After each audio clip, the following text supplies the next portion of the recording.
Las 8 provincias andaluzas irán haciendo sus presentaciones y nosotros, después de hablar con el presidente, que primero quiero agradecer su estancia aquí, decir que hemos decidido primero hacer la formación, tener primero repartido lo que es el material y a partir de ahí hacer una presentación oficial, porque nos parecía un poco que pudiera venir a reclamarnos información en nuestra oficina de farmacia y no tener todavía la información. Así que luego haremos a posterior, haremos una presentación oficial cuando corresponda. Lo importante es que nos formemos y demos esto. Estoy muy ilusionado con esta campaña que va a durar un año. Es una campaña que su principal motivo es sensibilizar sobre los problemas de la salud mental. Las estadísticas son terroríficas, pero eso ahora lo explicarán mejor. Y, en primer lugar, pues deciros que esta campaña, que se va a extender durante un año, va a tener distintas fases. Esta primera fase se hablará de las alteraciones metabólicas, luego hablaremos de los pacientes polimedicados, del paciente joven y las alteraciones sexuales.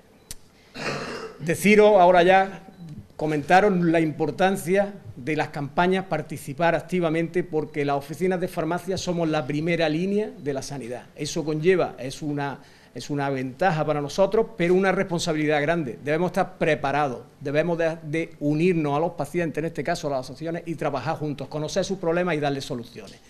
En Córdoba en especial somos 406 oficinas de farmacia y tenemos que estar preparados, y estas son las campañas que desde esta Junta se van a apoyar y vamos a trabajar. Sabéis que hemos creado incluso una delegación para las relaciones con las asociaciones de enfermos y esta es prueba de ello, que vamos a trabajar con ellos de la mano y conocer cuáles son sus necesidades. Comentaros que en esta campaña en especial tenemos que acercarnos, tenemos que conocer y darle solución primero a las asociaciones, que para eso trabajaremos juntos en simbiosis, para darle solución y conocer sus necesidades y a través de la oficina empezar a solventarlas, a los familiares y a los cuidadores. Eso es las 3 patas fundamentales que tenemos que trabajar. ¿Cómo no? Los enfermos, nuestra base de ser, esa es la razón de la existencia de la oficina de farmacia. Tenemos que estar preparados para darle respuesta, no solamente en el medicamento, sino consejos, que ahora ya iremos conociendo, conocer las necesidades por las asociaciones y saber aplicarlo a los enfermos, conseguir la adherencia al tratamiento, que es nuestro modo, la manera de trabajar en nuestra oficina de farmacia, y conseguir que esa adherencia dé resultados positivos. Y luego, cómo no, a la sociedad. La sociedad tenemos que explicarle y ayudar a derribar el mito que existe con este tipo de enfermedades. No es una enfermedad más bien tratada, no tiene ninguna problemática en el sentido de que no podemos estigmatizarla. Y esa es la labor del farmacéutico y estoy seguro que esta campaña que comenzamos hoy va a ayudar y va a ser el principio de una gran relación con esta asociación. Darle las gracias al presidente de ASAENES, Antonio Garrido, que es la Asociación de Allegados y Personas con Enfermedades Mentales de Córdoba, a la psiquiatra del Hospital Reina Sofía, que viene a ayudarnos a esta campaña, Pilar Ventosa Arias, nuestro compañero farmacéutico, todos conocéis, no hace falta presentación, Antonio Cañero, que colabora con nosotros y se ha preparado para ayudarnos en esto, y a María José Moreno, que es de la Federación Andaluza de Familiares y Personas con Problemas de Salud Mental. Y dependiendo también, porque es muy importante, no solamente en la enfermedad mental, sino en cualquier tipo de patología, uno llega al farmacéutico y dice, bueno, ¿qué me recomienda? ¿Qué es lo que mejor va? ¿Qué tiene menos efectos secundarios? Entonces es muy importante la información que vosotros deis para que el enfermo de cualquier tipo de patología, pero sobre todo con las características especiales que tienen nuestros enfermos mentales graves, más aún, que tengan el apoyo de alguien tan importante como puede ser el farmacéutico comunitario, ¿no? La imagen del farmacéutico comunitario, que es la que estamos ahora trayendo un poquito a la sociedad, ¿no? Que no solamente, bueno, está atención primaria, está atención especializada, bueno, pues una pata más de la mesa, podríamos decir, aparte de la labor social y familiar, que es muy importante, es que el farmacéutico de la familia, el farmacéutico que nos provee de la medicación en casa, pues sepa que estamos tomando y nosotros podamos confiar en que lo que nos diga nuestro farmacéutico vaya a ser bueno para nosotros, ¿no?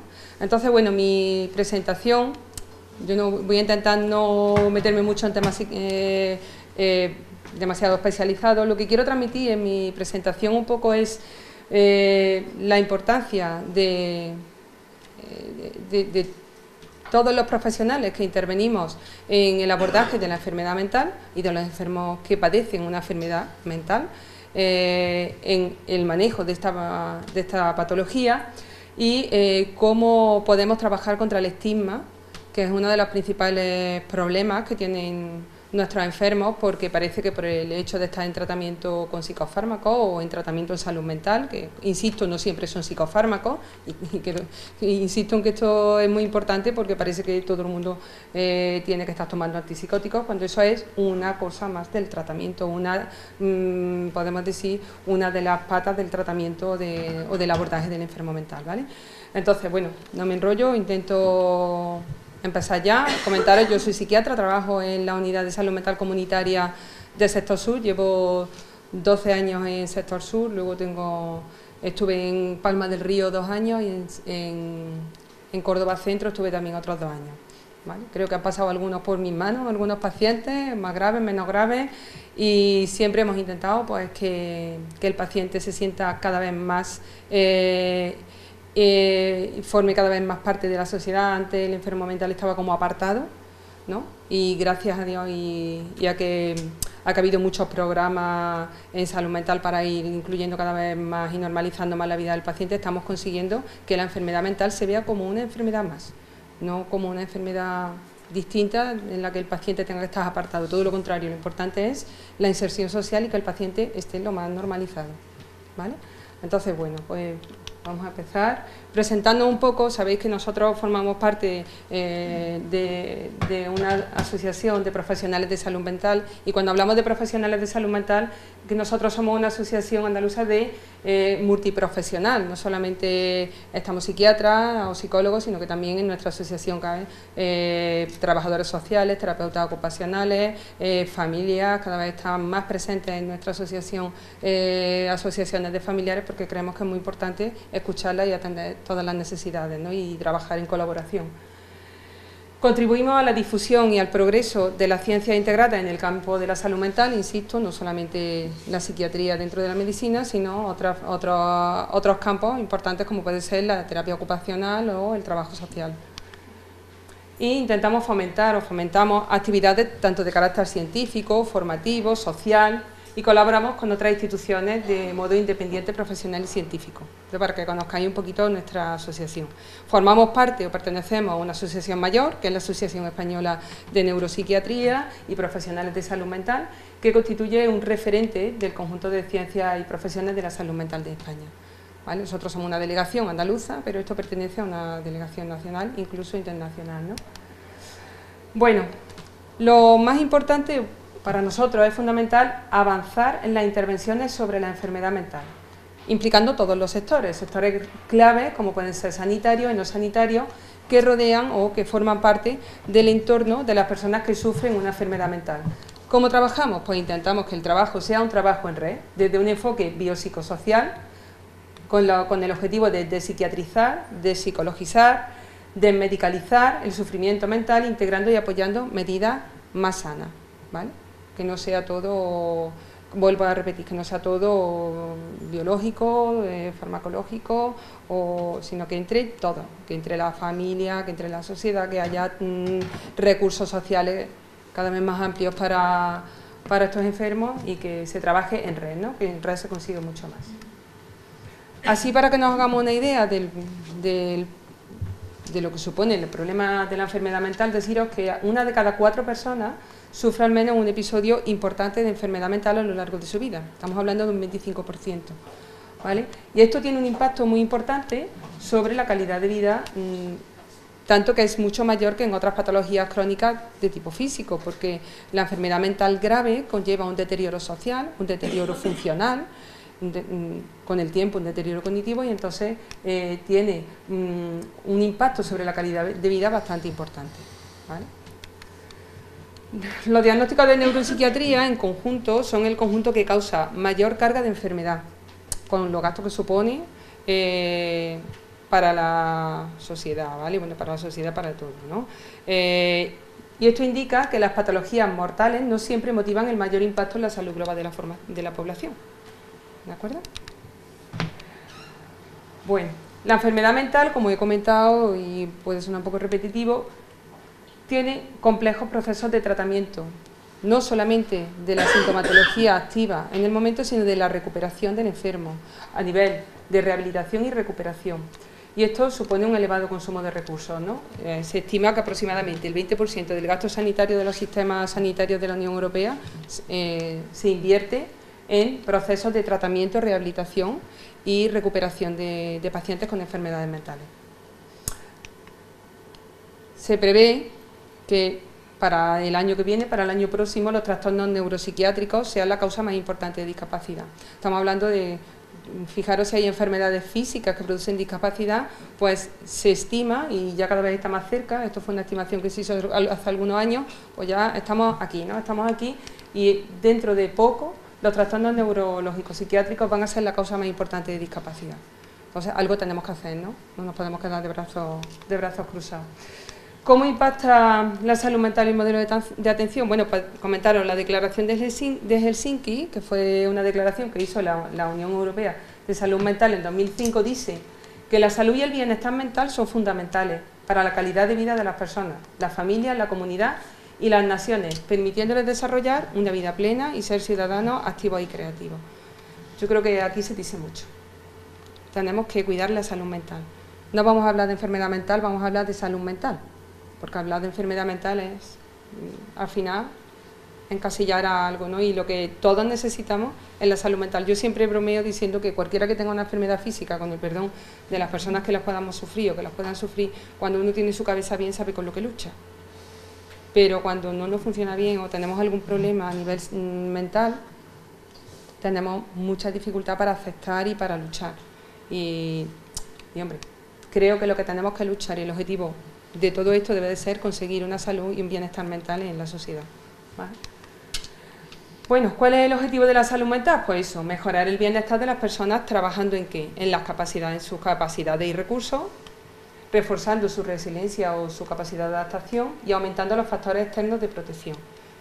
Son pilares en los que tenemos que trabajar para conseguir una salud mental, ¿vale? ¿Qué modelos de atención? Bueno, pues el Libro Verde de la Salud Mental, que es la estrategia de la Unión Europea sobre la salud mental del 2005, apunta que el modelo de atención más adecuado para el tratamiento o el abordaje de las personas con enfermedad mental es un tratamiento comunitario, que es el que tenemos actualmente, bueno, y desde hace años en Andalucía trabajamos con un modelo comunitario. Este modelo comunitario tiene unas misiones y unos valores que son asistencia clínica precoz en las alteraciones mentales para evitar la cronificación, ¿vale? No me quiero enrollar tampoco mucho metiéndome en todo esto, porque en cada uno podríamos desarrollarlo bastante, pero intentamos, dentro de lo posible, porque como en todas las especialidades tenemos una alta presión de demanda asistencial y tal, pero intentamos dar una atención preferente a los colectivos de alto riesgo, entre las que se encuentran, por supuesto, las personas con trastorno mental grave, El desarrollo de actuaciones conjuntas con la atención primaria y otras instituciones no sanitarias, cada vez estamos teniendo mayor coordinación. La coordinación con la atención primaria es algo que ya se está trabajando desde hace mucho tiempo, con otras especialidades también, y ahora pues creo que, o pensamos desde nuestra asociación, que es un trabajo importante trabajar con los farmacéuticos, ¿no? Con el cuerpo de farmacia. Se garantiza la asistencia comunitaria. Y hablamos comunitaria porque es en el medio social del individuo. Intentamos hospitalizar lo menos posible, intentamos romper con la vida del paciente lo menos posible. Lo que hablábamos antes, ¿no? Un paciente por tener una enfermedad mental no tiene por qué estar recluido en un hospital ni estar recluido en centros como antiguamente se ocurría, ¿no? Sino que se intenta que la recuperación del paciente sea a nivel comunitario, rodeado de su familia, en su entorno y con un cuidado o una atención mucho más comunitaria y mucho más centrada en la inserción y en la recuperación del enfermo en su entorno. Y con colaboración en la rehabilitación y reinserción de las personas con TMG, ¿vale? Si en algún momento queréis interrumpir para aclarar cualquier cosa o preguntar, interrumpir sin problema, ¿vale? ¿Y qué avala la evidencia? Pues que con el mismo gasto, este modelo, el modelo comunitario, es más eficaz, mejora la calidad de vida y genera mayor satisfacción entre los usuarios y los familiares, en comparación con una asistencia hospitalaria psiquiátrica tradicional, lo que hablábamos antes de los hospitales psiquiátricos, cuando las personas llegaban hasta que salían, volvían a recuperar su vida. Los usuarios y los familiares de los usuarios valoran mucho más positivo este modelo que modelos más centrados en el tema de hospitalización.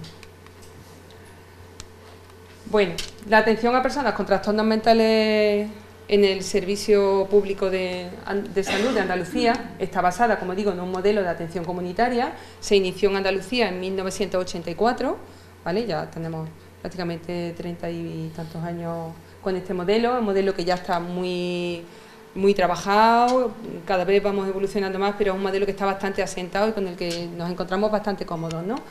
Está compuesto, como no sé si sabéis cómo se forma nuestro servicio, tenemos las unidades de salud mental comunitarias, que es nuestro segundo nivel, atención primaria sería el primer nivel, el segundo nivel de salud mental son las unidades de salud mental comunitaria, donde atendemos a los pacientes a nivel ambulatorio, como una consulta de atención primaria, pero más centrada en lo que es la patología, y está atendida por equipos multidisciplinares, donde trabajamos psiquiatras, psicólogos, trabajadores sociales, enfermería y, bueno, residentes, porque nosotros pertenecemos a un hospital universitario y tenemos residentes de formación, ¿vale?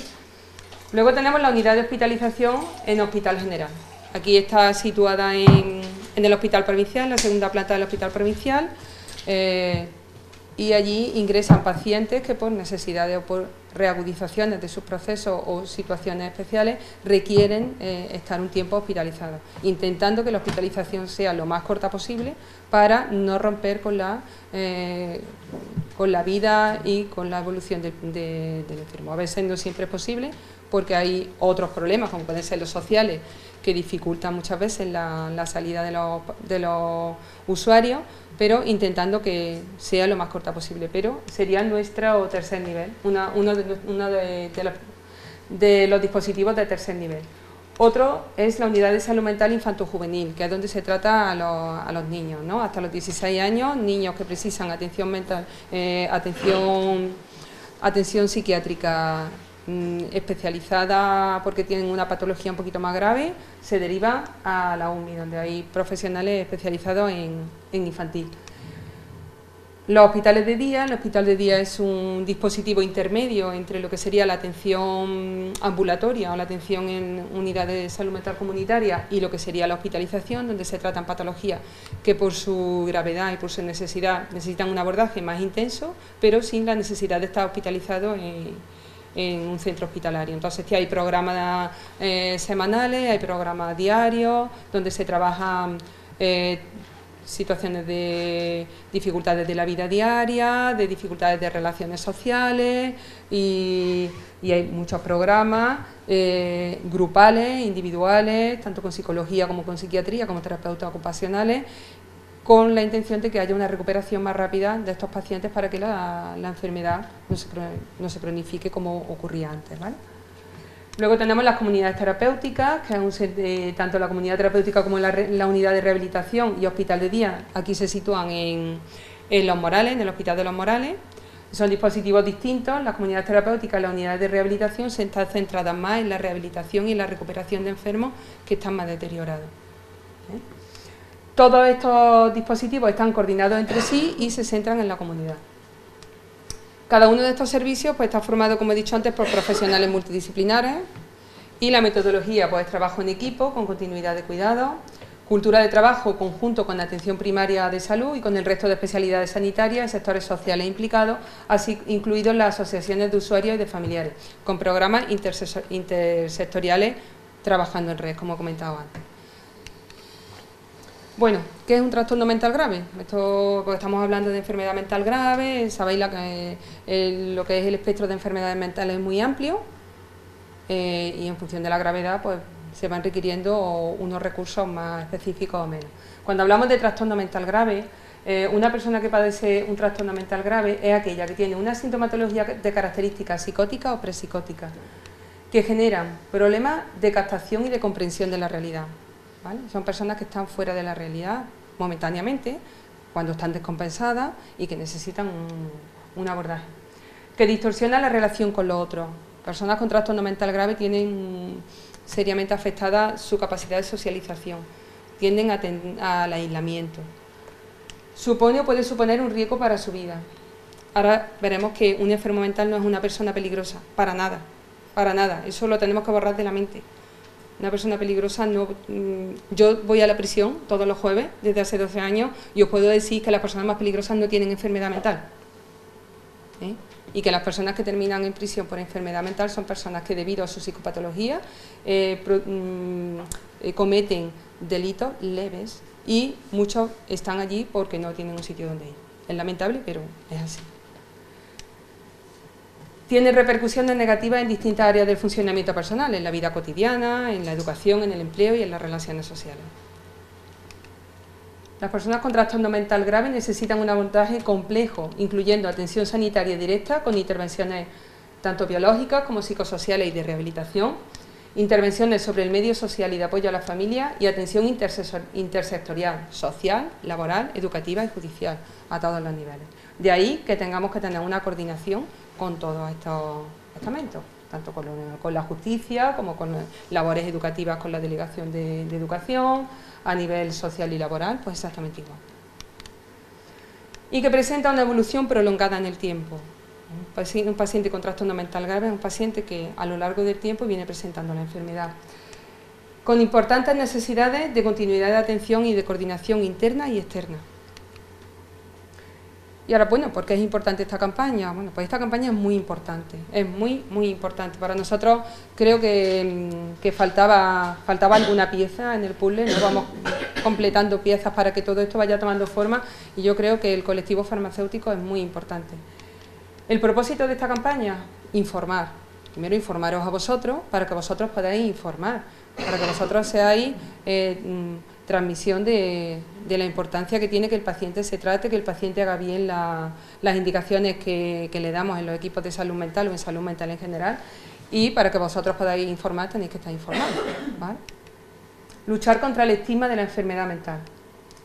Esto es un caballo de batalla que tenemos, la lucha contra el estigma, porque cualquier persona que esté en un colectivo que se sienta desplazado socialmente, no hace falta ser un enfermo mental, simplemente con pertenecer a una clase social más baja o pertenecer a un colectivo étnico que se considere o que no esté tan aceptado socialmente, ya tenemos un estigma y las personas que están estigmatizadas son personas que sufren mucho. Y nosotros tenemos que luchar contra eso y formar parte del abordaje y de que se corte este estigma, ¿vale? Y promover su cuidado desde un punto de vista integrado y normalizado, incluyendo la intervención de las oficinas de farmacia de Andalucía. Bueno, volvemos a lo del estigma. Una persona que está estigmatizada socialmente y que está autoestigmatizada, cuando va a la farmacia piensa que no va a ser entendida. Porque, como veremos ahora después, cuando una persona que tiene una enfermedad mental está tachada de loco, de pirado y de no hay que hacerle caso, pues ¿con qué cara voy yo al farmacéutico para que me escuche? Y el sufrimiento es muy importante. La falta de adherencia al tratamiento, y aquí yo creo que esto podéis hacer mucho en trabajar con el usuario que va a retirar su tratamiento. La falta de adherencia al tratamiento es el factor predictivo más importante de recaída. Cada recaída y cada hospitalización supone una ruptura biográfica importantísima. Imaginar una persona que tiene una descompensación de su enfermedad, rompe con todo, rompe con su vida familiar, rompe con su vida laboral, rompe con su carrera universitaria, rompe con sus relaciones sociales con amigos. Es muy fuerte, lo vemos así como algo, pero supone algo muy importante para la vida de una persona. Entonces, si podemos evitar que haya una descompensación, que haya una hospitalización y que haya una disminución en su calidad de vida y que haya menos sufrimiento, estamos haciendo algo muy importante. Entonces, por favor, tenedlo en cuenta, que cuando se acerca un enfermo mental a pediros opinión y a pediros asesoramiento, es muy importante para ellos y para la familia y para todo su entorno que el paciente pueda estar bien y pueda estar estabilizado y no tenga recaída.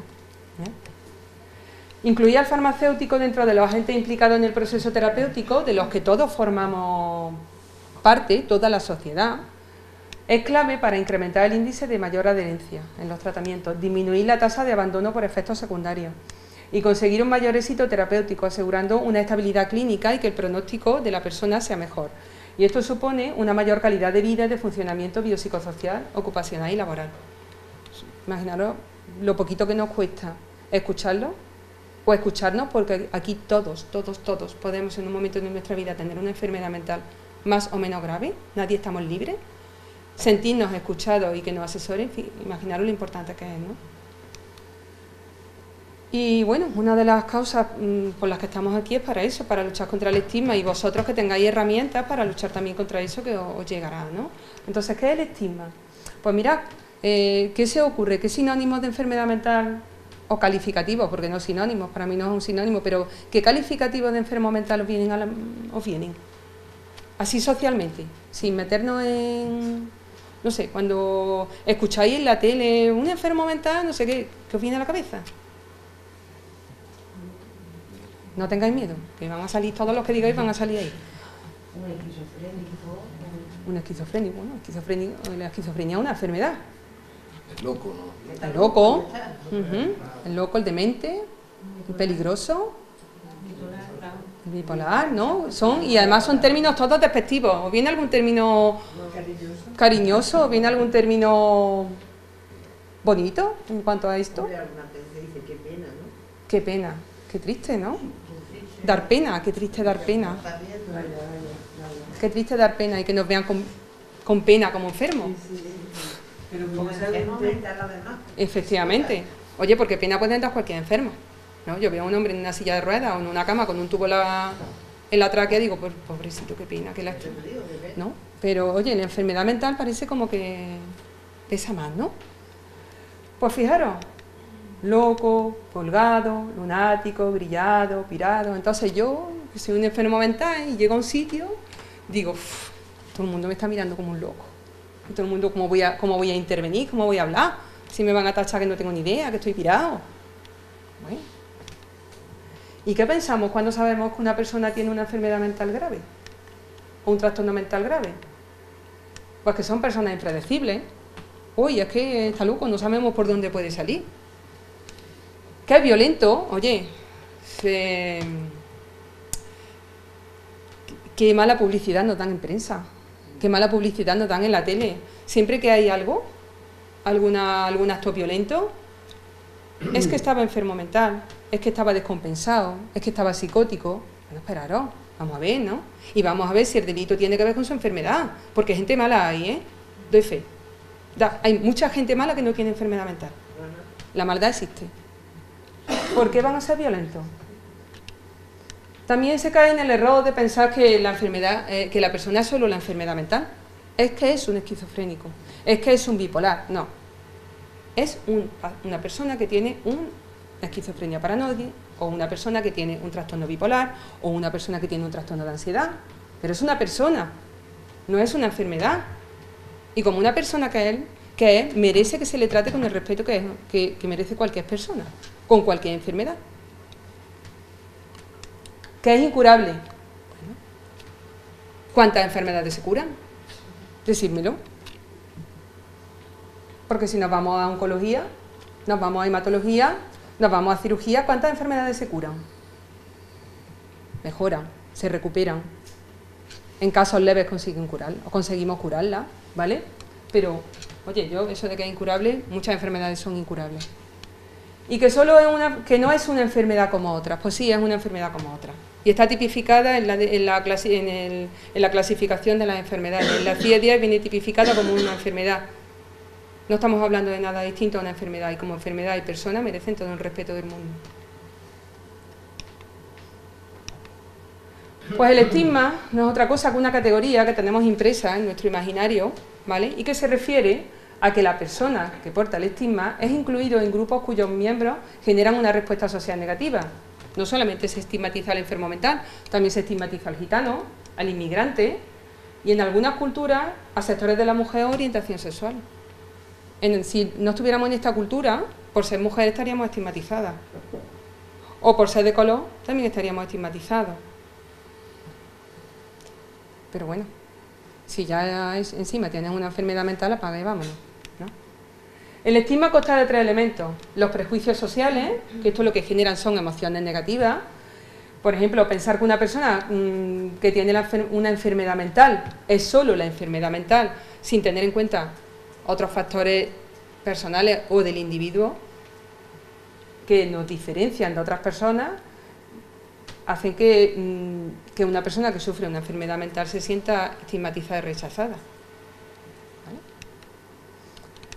Los estereotipos sociales es otro de los elementos, los estereotipos sociales en cuanto a mitos, a creencias no contrastadas sobre la enfermedad mental, lo que hablábamos antes de los adjetivos que se le ponía a la enfermedad mental y a su evolución, como por ejemplo el que pensemos de forma generalizada que los ciudadanos que tienen una enfermedad mental son graves, tienen una enfermedad mental, son enfermos graves y para toda la vida, cuando hoy en día con ayuda de todo el abordaje del que estamos hablando, del abordaje comunitario y tratamiento adecuado, una persona con una enfermedad mental grave puede hacer una vida normal.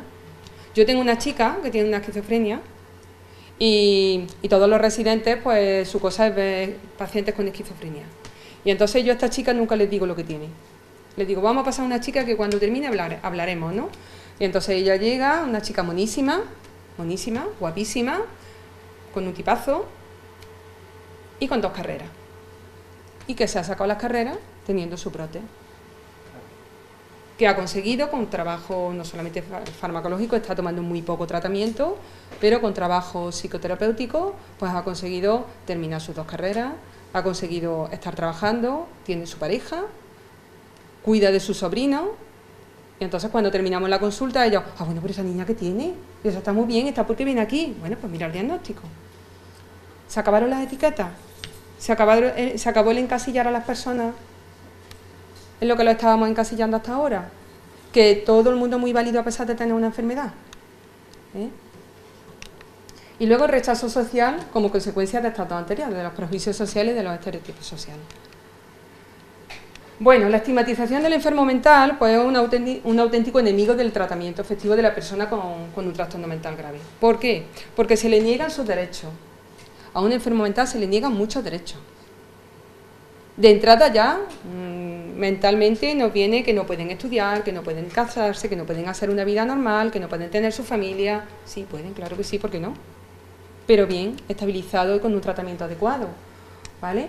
Se le disminuye la autoestima porque el rechazo hace que uno se sienta mal, no se valora a sí mismo. Ahora hablaremos de la autoestima que existe, ¿eh?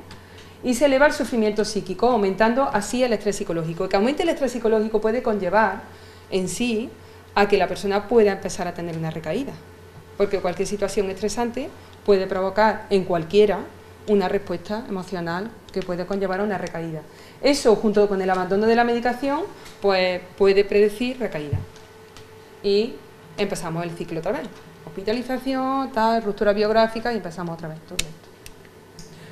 ¿Cuáles son las consecuencias del estigma? Bueno, pues sobre la conciencia de enfermedad y la adherencia al tratamiento, ¿cómo puede aceptar una persona que tiene una enfermedad mental para la que necesita medicación si por el hecho de tenerla, de tener una enfermedad, lo único que recibe son mensajes hostiles, descalificadores y en el mejor de los casos paternalistas de su entorno, porque cuando no tenemos este tipo de mensajes tenemos el que tú decías, pobrecito, no vales para nada, yo tengo que cuidarte, tengo que hacerte esto, tengo que hacerte lo otro, ¿no?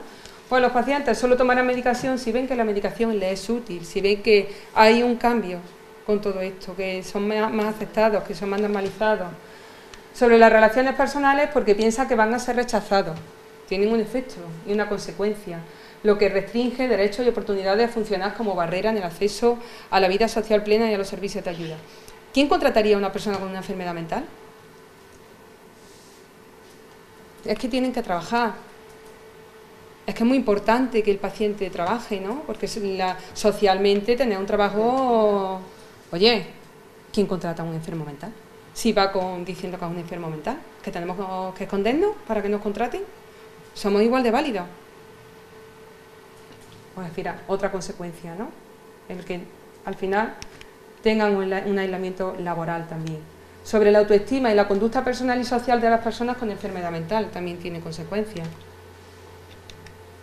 Y todo esto con mayor intensidad en personas que sufren un trastorno mental grave.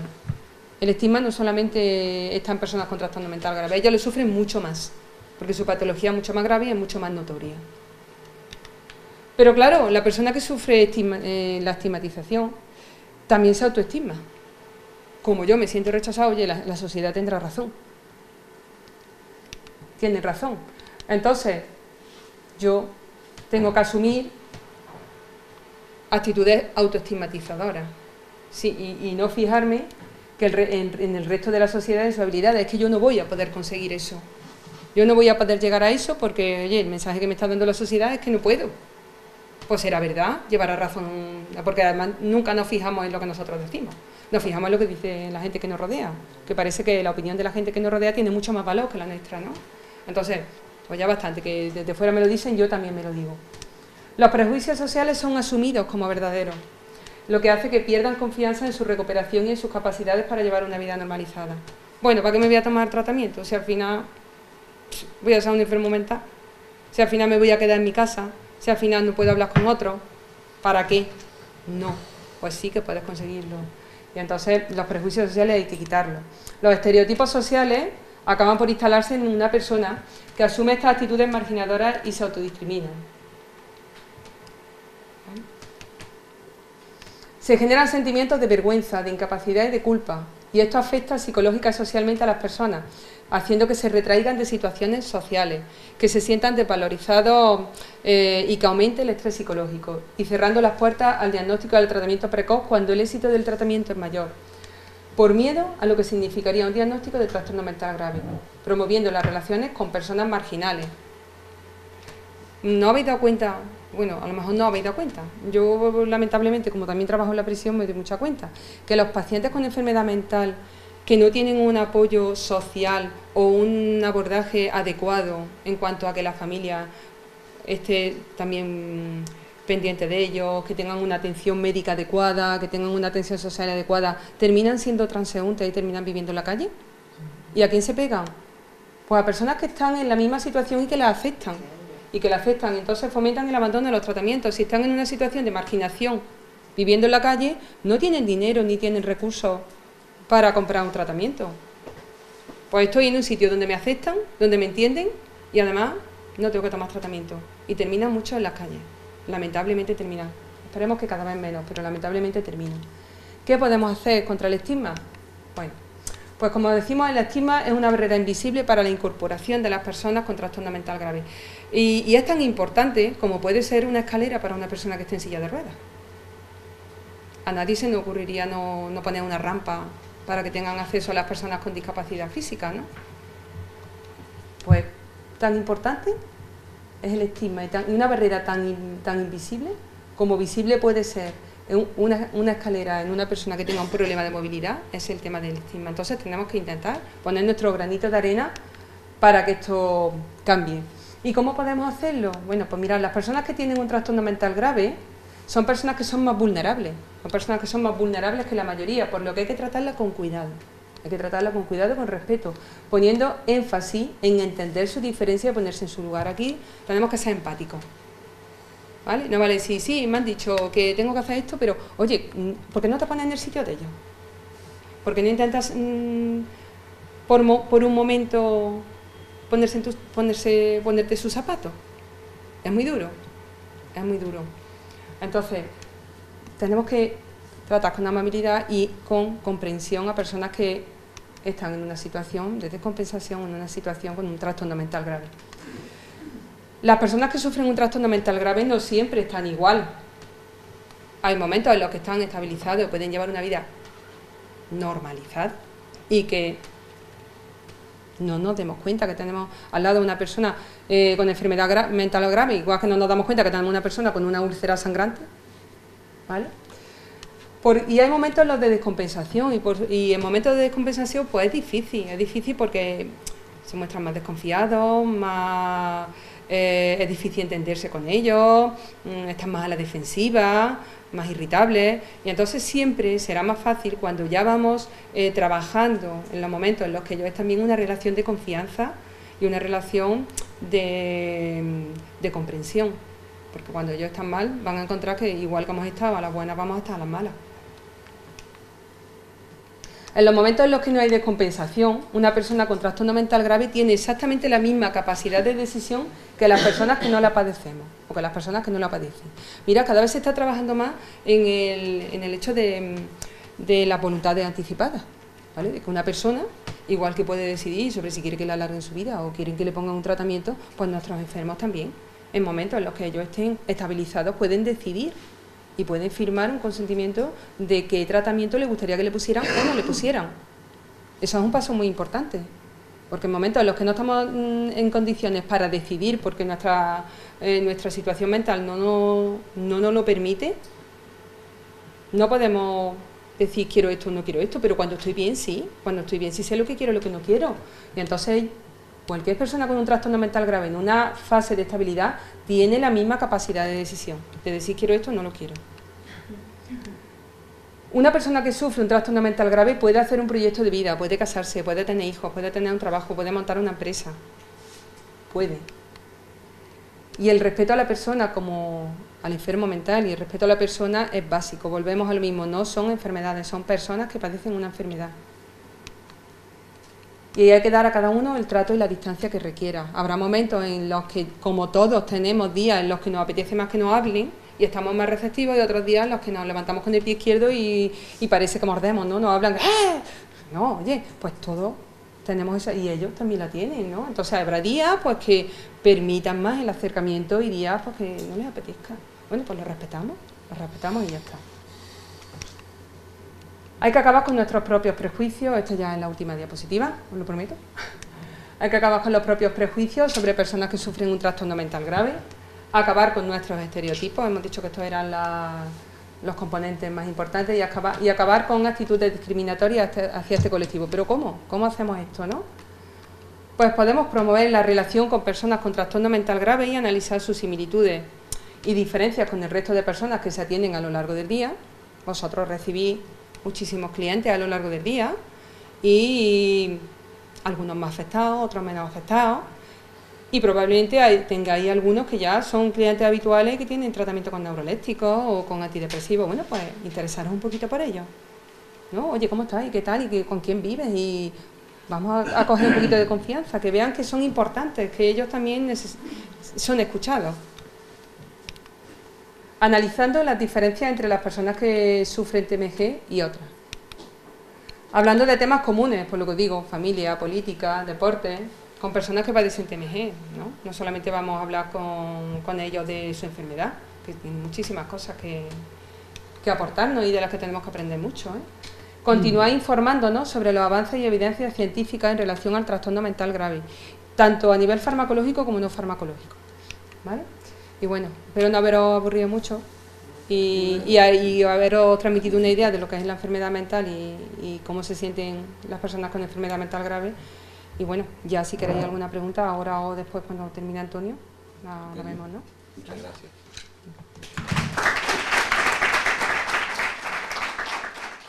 Soy Antonio Cañero, soy farmacéutico, desde hace 6 meses soy adjunto de la farmacia de Asunción Santisteban, que es mi mujer, curiosamente.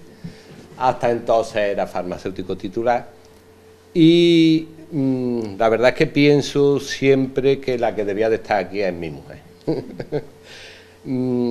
Todo esto me ha motivado especialmente porque mi mujer es hija de una enferma de esquizofrenia, ¿no? Los últimos años de su vida mi suegra vivió con nosotros. Entonces, de una forma u otra he tenido un contacto importante con este problema y sobre todo he tenido un contacto con mi mujer, que me ha hecho ver que se puede hacer mucho por estos enfermos.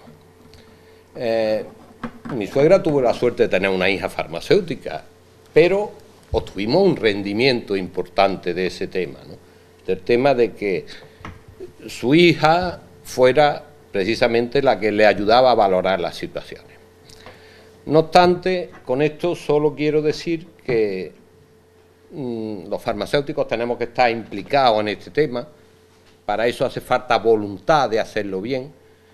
Nuestro trabajo es complejo, difícil, tocamos todos los campos de los fármacos y casi todo lo de la empresa también. Igual nos ponemos a leer algo de antipsicóticos que estamos hablando del control de firmas, ¿no? Y bueno, creo que el enfermo psicótico merece un poquito de tiempo para que, aparte de voluntad, que creo que muchos de los compañeros la tienen, tengamos algo de conocimiento. La voluntad sin conocimiento es un acto fallido. Tenemos que conocer algo, y esta guía, que yo me la he leído, por lo menos a un farmacéutico le ha servido, que soy yo. Intento que os la leáis, estoy seguro que la información del medicamento os la va a facilitar, si no está ya en los correos, está ya, ¿verdad? Y entiendo que es muy válida, siempre que yo solo soy un farmacéutico. Yo no hablaría para que quedaran sus palabras en vuestras memorias, pero bueno, me ha tocado y voy a hablar. Perdonad los no farmacéuticos, y cuando me meta en temas de más farmacología o lo que sea, pues intentaré pasarlos por alto. La guía se aborda desde dos puntos de vista. Pasa, por favor, a la siguiente. De dos puntos de vista fundamentales: el trastorno mental y los fármacos, y los efectos adversos de estos. No voy a entrar en la atención farmacéutica porque nos darían las 12 y porque yo tampoco soy un gran experto en atención farmacéutica. A la vez que vamos viendo, os diré las cosas que en estos días que yo me he preparado este tema para darlo aquí, me han llamado la atención porque creo que es interesante para todos vosotros. En este tema vi una información que decía que los enfermos tratados con antipsicóticos pierden una expectativa de vida de 25 años. Me impresionó. Entonces, como impresionado, quiero deciroslo para que os motivéis en ese sentido. Hay dos 25 que los dos me han llamado la atención. Yo soy muy de regla mnemotécnica, la memoria la tengo como de 60 años. Entonces, ese es un 25 y el otro 25 dice que solo el 25% de los enfermos con antipsicóticos tienen un cumplimiento correcto. En los dos sitios tenemos hueco los farmacéuticos, ¿verdad? En los dos. Y creo que ustedes, todos los que tienen voluntad de estar aquí, tienen voluntad de actuar y seguro que va a ser eficaz la campaña. Los antipsicóticos es la enfermedad de la dopamina, ¿no? Perdón, empezamos con las palabras extrañas. Es la enfermedad de la dopamina. De hecho, eso es una conclusión que los psiquiatras hace un tiempo sacaron al ver que los antagonistas de la dopamina actuaban aminorando los síntomas de la enfermedad mental. La dopamina actúan fundamentalmente antagonizando los receptores. Son, por lo tanto, antidopaminérgicos. No solo actúan en los receptores de dopamina, también en la serotonina, o sea, serotoninérgicos, noradrenérgicos, colinérgicos y histaminérgicos. Perdón por los palabras, como se suele decir. La clasificación de los antipsicóticos se hace en atención a los efectos que sobre esos receptores tienen los medicamentos. Si bien es verdad que, por lo que yo he leído, está muy discutida la clasificación, y yo veo que la clasificación más bien se hace según la época en que fueron descubiertos y puestos en práctica. Por eso hay unos antipsicóticos que se llaman convencionales o típicos y otros atípicos, o sea, una primera y una segunda generación de antipsicóticos. Ahí los tenéis, le podríamos poner nombre a muchos de ellos: son Largastin, Sinogan, Deancin, Modecate, Decentan, los nombres más corrientes que todos los conocemos. Tioridazina, el Meleril, lo nombro porque el Meleril es el medicamento que le abrió una puerta de luz a mi suegra. Antes estuvo con electroshock y recluida, y ese Meleril hizo que la familia volviera a reunirse, ¿no? Es un tema importante, por lo menos para mí. En este grupo de antipsicóticos típicos, la clorpromazina es el clásico, el primero en el que se descubrieron. Como tantas veces en la ciencia, se buscaba una molécula antihistamínica y se descubrió un antipsicótico. Vete tú a saber qué hubieran dado si hubieran buscado un antipsicótico. Los psiquiatras dijeron que por primera vez había medicamentos que se daban sin dormir, y eso dio pie a una pequeña o una gran revolución psiquiátrica. Después, en este grupo está el haloperidol, descubierto por Janssen en el 58, que dejó de usarse y vuelve a usarse, ¿verdad?, porque se ha visto que con un correcto uso tiene una utilidad importante.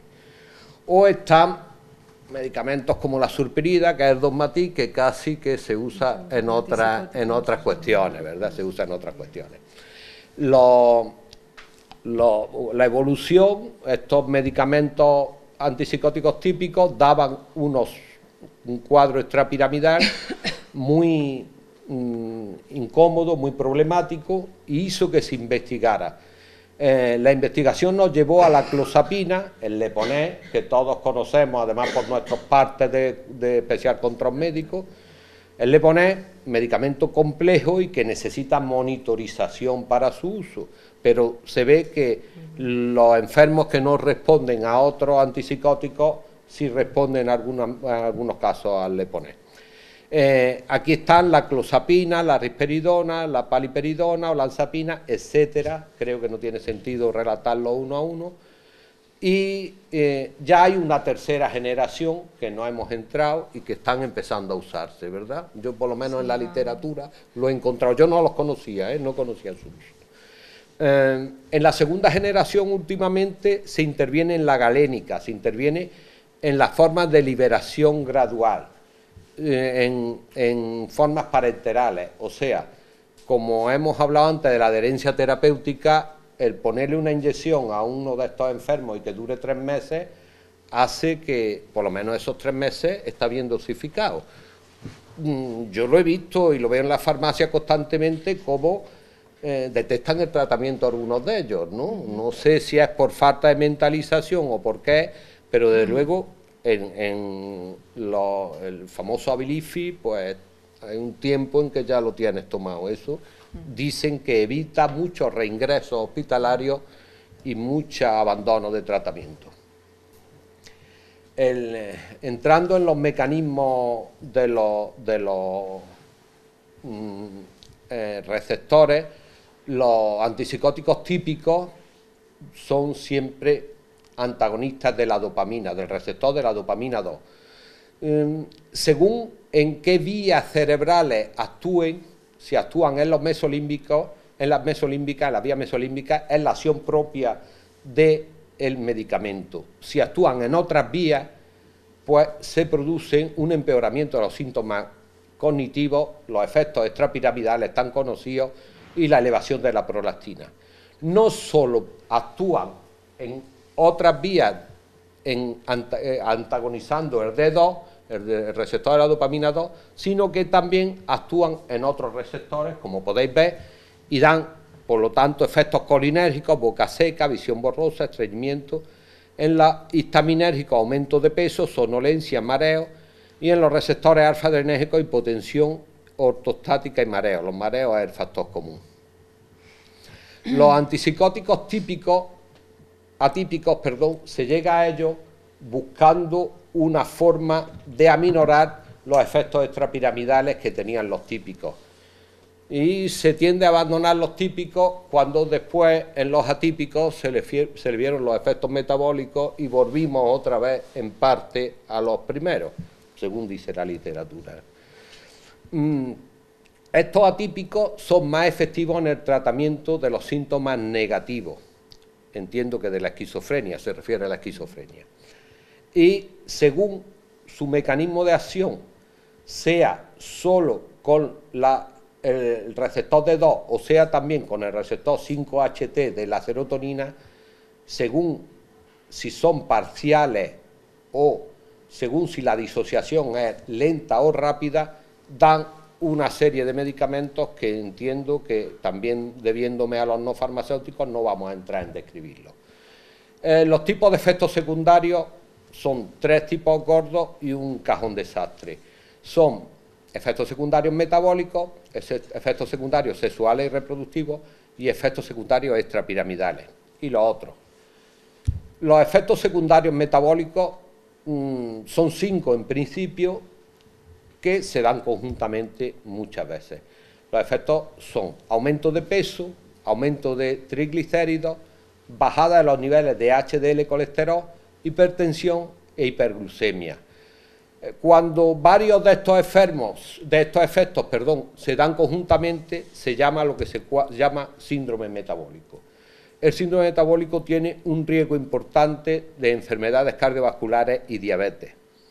Ya que está la tabla, pues sí que veréis que a vuestra izquierda están los más buenos, aquellos que, por ejemplo, en la parte alta, que es variaciones de peso, incluso contribuyen a perder peso, siempre en sujetos que están pretratados, no en sujetos que no tienen la enfermedad, no se utilizan como sustancia para perder peso, sino en sujetos que han adquirido un aumento de peso por uso de antipsicóticos. Y en la parte más de la derecha, mía, y entiendo que de ustedes también, está la clopramazina, clozapina o olanzapina, que son los más malos, los que suponen un incremento sustancial de peso, hablando siempre de variación de peso, no hablamos de otras cosas. Lo que pasa es que entiendo que la variación, el aumento de peso, es un tema más importante que lo que se nos antoja de primera hora, ¿no? Por lo que yo he leído, el aumento de peso lleva consigo una falta de adherencia al tratamiento, o sea, el enfermo no quiere aumentar peso en la mayoría de los casos. Eso es, por un lado, lo que trae intención de abandonar el tratamiento, y por otro lado, esa es la puerta a otros de los efectos secundarios metabólicos, como son la diabetes, etcétera, etcétera, etcétera. En la parte baja de la tabla están los medicamentos según su actuación en el síndrome metabólico, lo mismo. En ambos lados está aripiprazol dentro del espectro bueno, en los tres que coinciden en el espectro malo también son los mismos. El síndrome metabólico se da en un 37% de los enfermos con enfermedad mental grave. Eso es aproximadamente el doble de la población no enfermos mentales. O sea, hay una persistencia de este efecto secundario importantísima. Y no solo interfiere en la vida del enfermo, no solo afecta a la salud, a su relación, a su calidad de vida, a esa adherencia al tratamiento, sino que también afecta y hay ingresos hospitalarios en un importante número debido a lo que es el síndrome metabólico. Ahora vemos cómo el aumento de peso se diferencia según distintos grupos de personas o de enfermos. Por ejemplo, las mujeres, mi hija diría siempre las mujeres, ¿no?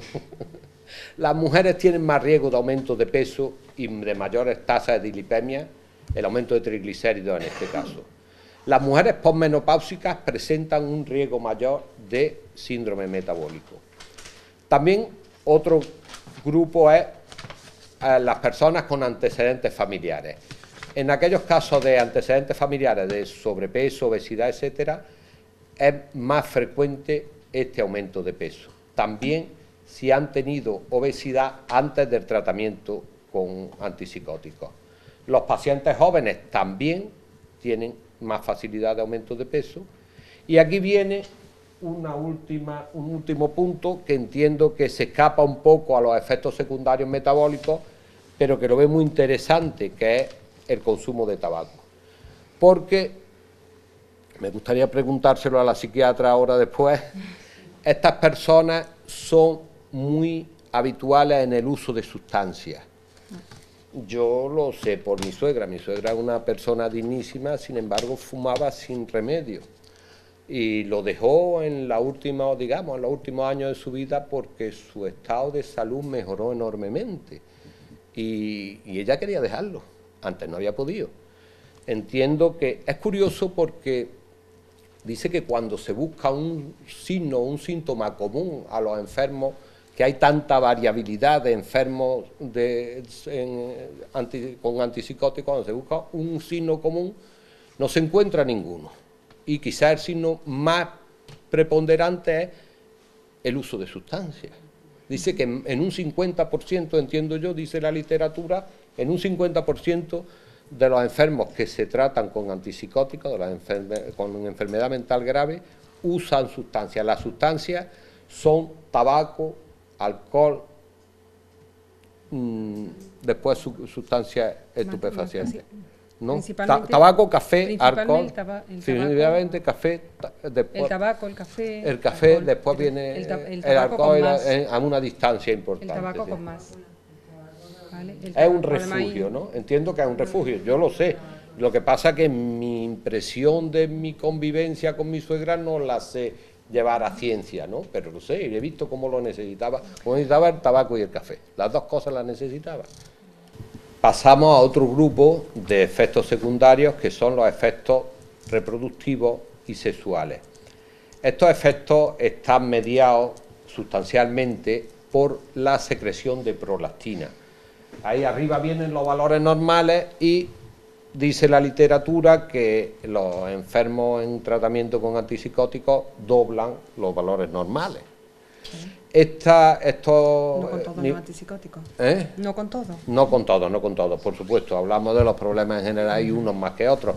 De hecho, en la tabla de abajo podemos ver que hay antipsicóticos que pueden disminuir la secreción de prolactina, como vuelve a ser el aripiprazol. Algún inconveniente tendrá, porque hasta ahora la verdad es que se coloca muy bien, ¿no? Los antipsicóticos elevadores pues son los convencionales, la risperidona, la paliperidona y la misurpirida. En la página siguiente podemos ver los efectos secundarios sexuales y reproductivos. Se diferencia en hombres y en mujeres y se diferencian a su vez los reproductivos de los sexuales. En mujeres pues vemos galactorrea, irregularidad menstrual, infertilidad, hirsutismo y acné. Los sexuales, disminución de la libido, atrofia de la mucosa vaginal, dispareunia, que es un coito doloroso, entiendo, lo he tenido que leer, no lo conocía ese término, perdón, disminución de la lubricación vaginal, etcétera. En los hombres, infertilidad por hipoespermatogénesis, ginecomastia, galactorrea, disminución de la masa muscular y del vello corporal. Entiendo que es una especie de feminización, ¿verdad? Por lo menos los síntomas se parecen, ¿no? Se podría nombrar así. Los sexuales, disminución de la libido, disfunción eréctil y disfunción eyaculatoria. Es otro problema que tienen, y eso sí que lo vemos, la gente joven, otra gana de abandonar el tratamiento muchas veces, ¿verdad? Sí, muchas veces lo vemos, venga que te va a poner bien, porque digo eso porque mi mujer es verdad que tiene un contacto estrechísimo. Podrá dejar a otro tipo de enfermos, pero es verdad que a estos enfermos no lo deja ninguno. Lo vive y lo siente, ¿no? Lo vive y lo siente, sí. Es cierto, es así. Yo aprendo de ella, solo aprendo de ella. Aparte de estos enfermos, derivados de la prolactina, está también la osteopenia y la osteoporosis, el riesgo de cáncer de mama y probablemente hablan también de próstata. Hay unos puntos clave que vamos a pasarlos por no dilatar demasiado las charlas y entramos en los efectos secundarios extrapiramidales, muy conocidos, muy famosos. Estos efectos son distonía aguda, es una especie de espasticidad de grupos musculares que revierte con tratamiento anticolinérgico e histaminérgico. Se da fundamentalmente en jóvenes de sexo masculino, a alta dosis y con administración parenteral de antipsicóticos. El segundo son 5 síntomas antiparkinsonianos, tanto por movimientos como por rigidez. Estos síntomas parkinsonianos, se dan con más frecuencia en individuos mayores, o sea, van aumentando conforme la edad avanza. Disquinesia tardía, la disquinesia tardía son una especie de tic, ¿no? Movimientos involuntarios anormales causados por el tratamiento, o sea, es un efecto iatrogénico y se da fundamentalmente en boca, lengua y cara. Dentro de los extrapiramidales parece ser que es el más incapacitante y se da fundamentalmente en personas mayores, parkinsonianos, mujeres posmenopáusicas y en dosis altas de antipsicóticos.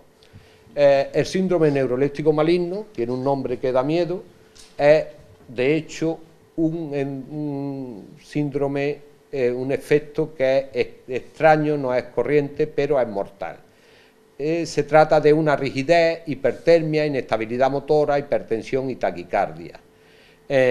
También se da en jóvenes de sexo masculino y a altas dosis con antipsicóticos potentes y administrados por vía parenteral fundamentalmente. No son casos exclusivos, pero sí fundamentales. La acaticia, que yo leyendo me parece un cuadro parecido al efecto de piernas inquietas, ¿no? Lo que pasa que entiendo que no solo se da en las piernas y no tiene el ritmo circadiano que tiene de las piernas inquietas, por lo demás es un deseo irrefrenable de mover las piernas, que yo casi que lo voy teniendo algunas tardes. Sí, es verdad, es verdad. No de bailar, de mover las piernas. Bailar también. En caso de acaticia es conveniente controlar la presión arterial y la frecuencia cardíaca. Se combate efectivamente con propanolol, con betabloqueantes.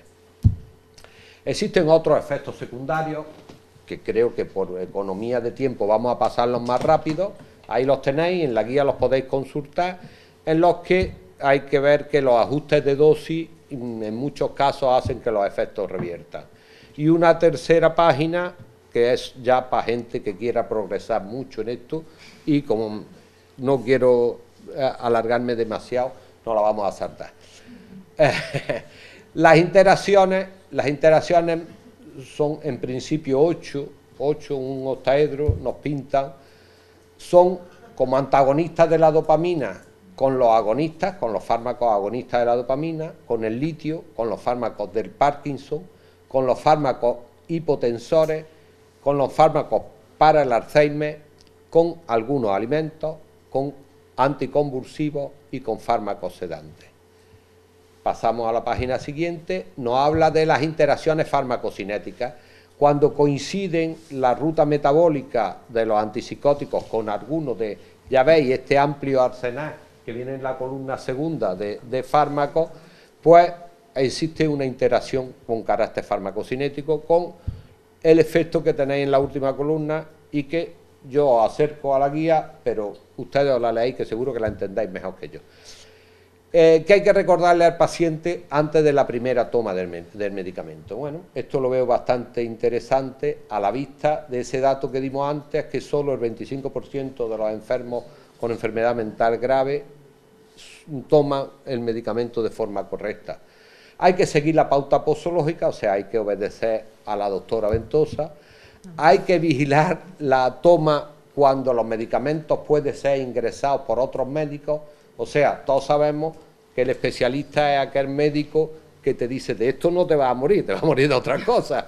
Bueno, pues para eso están los médicos de cabecera y también los farmacéuticos. Tenemos que ver cuando otros medicamentos que provienen de otros médicos puedan interferir, puedan generar efectos adversos o interacciones. Hay que tomar siempre el medicamento a la misma hora para mantener los niveles plasmáticos y hay que hacer saltar la alarma cuando sean mujeres embarazadas o cuando queden embarazadas durante el tratamiento, lo que habría que poner en conocimiento del médico.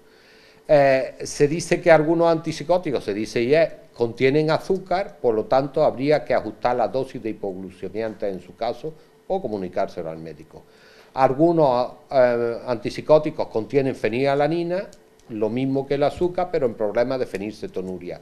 Y se debe de consultar al médico siempre que el paciente se encuentra mal, reinicia un tratamiento, quiere interrumpirlo o reducir su dosis.